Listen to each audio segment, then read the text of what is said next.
Pernah kepikiran nggak sih, baik dalam bisnis atau bahkan dalam hidup, ada satu pertanyaan yang super penting. Kenapa seseorang harus memilih Anda? Hari ini, kita bakal kupas tuntas jawabannya lewat sesuatu yang namanya Unique Selling Proposition atau USP. Anggap aja kita lagi berburu harta karun yang bikin sesuatu atau seseorang itu jadi nggak tergantikan. Oke, kita mulai dari sebuah fenomena yang pasti sering Anda lihat. Ada ribuan kedai kopi di luar sana, tapi anehnya orang rela antri panjang cuma buat satu merek tertentu. Padahal kalau kita jujur-jujuran nih, rasa kopinya ya mungkin nggak beda-beda amat kan? Jadi, apa sih yang sebenarnya bikin mereka rela nunggu? Hal yang sama persis kejadian di dunia teknologi. Coba lihat ponsel premium ini. Harganya selangit, tapi tiap kali rilis pasti ludes seketika. Padahal di sebelahnya ada alternatif lain yang spesifikasinya lebih tinggi dan harganya cuma separohnya. Ini bukti nyata kalau kita sebagai konsumen itu nggak selalu milih pakai logika harga atau fitur.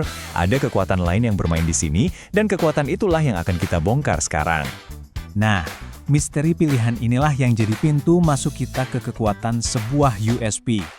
Ini bukan lagi soal punya produk yang bagus, tapi tentang gimana caranya Anda bisa punya tempat spesial yang nggak tergantikan di hati dan pikiran pelanggan. Jadi intinya tuh di sini, kemenangan di pasar yang super ramai itu bukan tentang jadi yang paling murah, paling cepat, atau paling besar. Wah, kalau ikut lomba yang itu, nggak akan ada garis finishnya. Kemenangan sejati itu adalah tentang menjadi berbeda, tentang punya sesuatu yang cuma Anda yang punya. Oke, kalau bukan soal lebih baik atau lebih murah, terus apa dong? Sekarang kita akan definisikan apa itu USP yang sebenarnya, jauh melampaui ide-ide umum tadi. Ini dia definisinya. Unique Selling Proposition adalah nilai khas yang bikin orang milih Anda di antara lautan pilihan lain. Sederhananya, USP itu adalah jawaban pamungkas untuk pertanyaan paling fundamental dalam bisnis. Kenapa mereka harus milih saya? Coba deh, perhatikan perbandingan ini. Ini menarik banget. Banyak banget yang kejebak di perangkap umum. Banting-bantingan harga, adu gede-gedean, atau latah ikutin tren.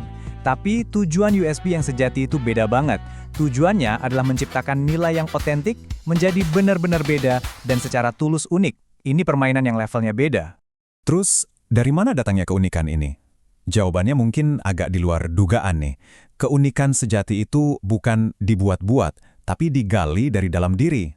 Gini deh, kita pakai analogi keren ini. Kalau kita kerja cuma pakai otak, biasanya kita cuma meliatin orang lain, niru strateginya, ikutin tren. Hasilnya, kita jadi salinan yang pudar, nggak ada istimewanya. Tapi kalau kita kerja pakai hati, kita menggali dari pengalaman pribadi, dari ekspresi yang otentik. Hasilnya, kita jadi edisi orisinil yang nggak ada duanya. Dan kutipan ini ngerangkum semuanya dengan pas banget. Keunikan itu bukan diciptakan dari nol. Ia adalah sesuatu yang kita gali dari kedalaman diri kita sendiri. Artinya, semua bahan bakunya itu udah ada di dalam diri kita masing-masing. Oke, sekarang kita masuk ke bagian praktisnya nih. Seringkali keunikan itu bukan terletak pada apa yang Anda lakukan, tapi pada bagaimana cara Anda melakukannya. Tapi, ada satu hal yang penting banget buat diingat. Menemukan keunikan ini bukan proses sulap semalam jadi.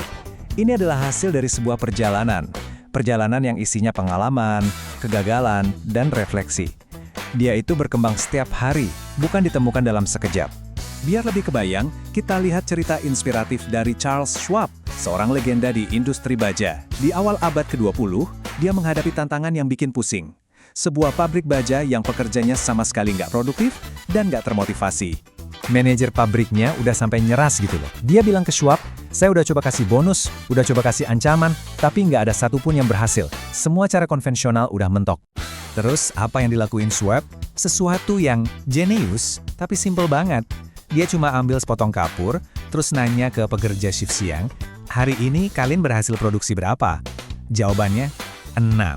Tanpa banyak omong, Schwab nulis angka 6 besar di lantai pabrik, dan dia pergi gitu aja. Nah, pas pekerja shift malam datang, mereka lihat angka itu dan penasaran, ini angka apaan? Setelah tahu itu rekornya shift siang, sebuah kompetisi sehat tanpa kata-kata pun dimulai. Besok paginya, angka 6 itu udah hilang, diganti sama angka 7 yang lebih besar. Dan dari situ, produktivitas pabrik itu meroket. Jadi apa USP Charles Schwab sebenarnya? Bukan kualitas bajanya. USP-nya adalah pemahamannya yang unik tentang motivasi manusia. Keunikannya terletak pada caranya memimpin, bukan pada apa yang ia jual. Inilah kekuatan dari bagaimana. Kisah Schwab tadi nunjukin kalau USP itu bisa datang dari cara kita berpikir.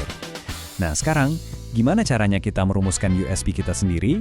Tenang, ada formulanya kok. Formulanya sederhana, cuma 3 langkah. Pertama, tentukan siapa target pasar Anda secara spesifik.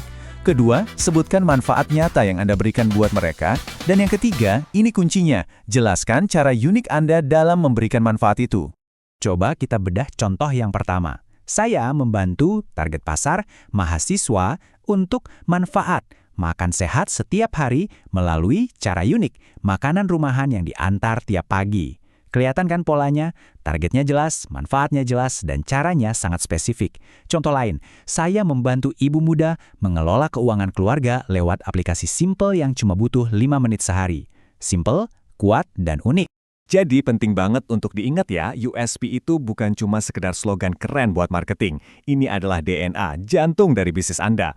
Kalimat ini nantinya akan jadi kompas untuk semua keputusan dan komunikasi yang Anda buat. Jadi kesimpulannya apa? Keunikan itu nggak perlu diciptakan susah payah, karena ia sebenarnya sudah ada di dalam diri kita. Pertanyaannya sekarang bukan gimana cara bikin keunikan, tapi apakah Anda berani untuk mulai menggali ke dalam hati Anda, ke tempat di mana perbedaan itu sudah ditanam sejak awal.